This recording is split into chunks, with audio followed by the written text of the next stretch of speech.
Hello, everyone. My name is Jay, and this is the visual experience of fine art under low illuminance, which was my thesis research advised by Dr. Kevin Hauser, now at the Oregon State University.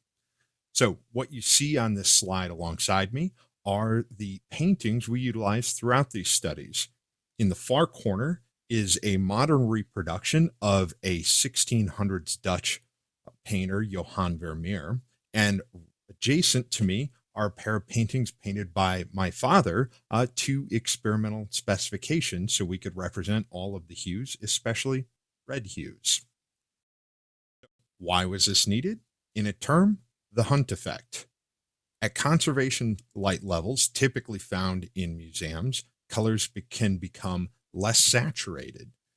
So right here, I have a reproduction of Hunt's 1952 research, which led to the effect being named after him.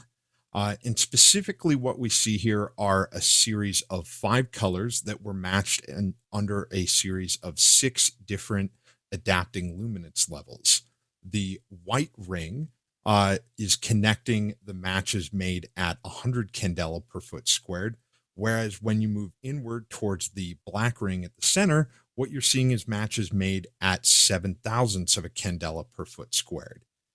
And in other words, this looks essentially like a gamut compression as we decrease light levels across the mesopic visual range. So, what tools do we have to address this problem? TM30, and specifically a red saturating type of gamut that was identified in a variety of previous research.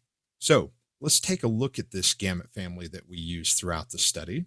And what you see here is that we focused on the red hubins, specifically hubins 1 and 16, while trying to limit the desaturation in other hubins and minimizing hue shift throughout. So this led to a very coherent gamut family and allowed us to identify each member of the gamut family uniquely by their TM30 gamut score, or RG star. And what we did with these gamuts is we illuminated pairs of paintings in a mock art gallery. So let's take a look at the body of the experiments. And that's what we have right here.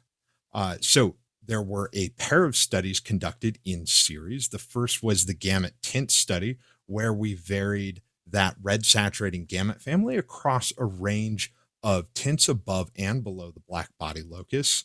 And then in the second study, we replaced this painting closest to me with that Dutch Baroque painting that's more representative of what you might find in a museum. And we varied that gamut family alongside illuminance in order to directly investigate the Hunt effect. The response variables were preference, saturation, and naturalness as perceived by naive participants viewing each of the lighting conditions that I'm about to show you. Now, I don't want to spend a whole lot of time on this slide. There's a lot of information here. So for my color junkies, definitely take a look at my slide deck provided. There is a wealth of information, but the important takeaway for everyone else is that the search space was systematically varied according to response surface methodology, which is a statistical methodology designed to identify and characterize second order relationships, for example, interactions between variables, or second order curvature, say, for example, a fall off in preference for high gamut scores. So here are the hypotheses that we had, the core hypotheses we had going into the experiments. And you see the gamut-tint versions at top and the gamut-illuminance ones below those. And these hypotheses mirror each other. So we had expectations for preference, specifically that participants would show a preference for a particular level of DUV and gamut within the range we're studying. Whereas the range of log lux that we're studying, we expected them to prefer the maximum because that only went up to 100 lux on average across the paintings, which is subject to the Hunt effect. Now, for saturation, we expected that saturation would increase with increasing gamut because that's quite literally what gamut is designed to measure. We also expected it would increase with log lux because for the range of illuminances that we were investigating, uh, it was all subject to the Hunt effect. And then we didn't expect there to be any significant relationship to DUV because it's a measure of chromaticity, not of saturation. Finally, for both studies, we didn't expect to see any significant differences in how the paintings were judged. Now, that's not exactly how that played out, and we can see this in the color coding. Specifically, the hypotheses that are highlighted in green are hypotheses that were confirmed by the results we're about to take a look at, and the hypotheses highlighted in red were not confirmed. So let's start with saturation. Saturation is the most straightforward set here, and that's because the expectations for saturation did in fact play out within the results. Specifically, saturation increased with increasing gamut score, suggesting that this gamut family can compensate for some of the desaturating effects. And also, saturation increased with increasing illuminance, which is basically demonstrating the Hunt effect was in play throughout these studies. Perhaps more interesting is preference. And so what we see here for preference in the gamut-tint study is a response surface characterizing an interaction between DUV and gamut score. Specifically, what we see here is the region of lowest preference is characterized by a combination of low gamut score and high DUV, or a greenish tint. And the region of highest preference is characterized by the maximum gamut score and a moderately negative DUV. Now, that didn't exactly align with expectations. We expected to see a fall off in gamut score. And in fact, we didn't see that in the gamut-illuminance study either, where preference continued to increase through the maximum gamut score. So at least for these lighting conditions and these paintings, we did not see any fall off in preference for high gamut scores that has been seen in a variety of previous studies. Now let's take a look at paintings, and this is actually where things get really interesting.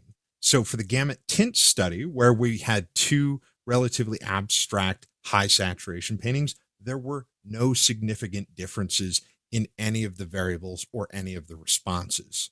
However, when we swap this still life closest to me for the Baroque still life, we saw stark contrast in the perceptions of those paintings. Now, that played out in both gamut and illuminance, but where the biggest contrast was the way that preference changed with illuminance. For that high saturation abstract landscape, increasing illuminance didn't have much of an effect on preference. However, for the moderately saturated, more naturally colored Baroque painting, increasing illuminance was very impactful for increasing preference for that painting. Now, taken with some additional supporting data, what this suggests is that differences in paintings can lead to very different perceptual outcomes. And specifically in this study, what we saw was a difference between style and color palette, both led to distinct perceptual outcomes. Let's talk about how we can make this useful. In a word, it's that red saturating gamut family yet again. So that red saturating gamut family very reliably increased both personal preference and perceived saturation throughout both studies across all three paintings, across a range of tint and a range of illuminance. Can we make this family available on current light sources? And the answer is clearly yes. So this highly coherent gamut family that I've been using throughout this presentation was actually produced by only a 5-channel LED array. Specifically, what you need is the 3 Thornton prime colors, along with a broad spectrum emitter to anchor the array, I would suggest lime. LED sources capable of these gamuts are already available on the market. This could become a powerful tool for lighting designers seeking to fine-tune the visual environment. Imagine a fine dining setting. You get your expensive steak, and it's a desaturated brown. This red saturating gamut family can really bring back the color of that steak. And in fact, it could bring back the color in your dining partner's skin tones. We could also do that in theater. You could imagine it in hospitality. There's a variety of applications this red saturating gamut family could be readily adapted to. I appreciate your time and your attention. My name is Jay Mundinger, and this was a presentation of the visual experience of fine art under low luminance. Thank you.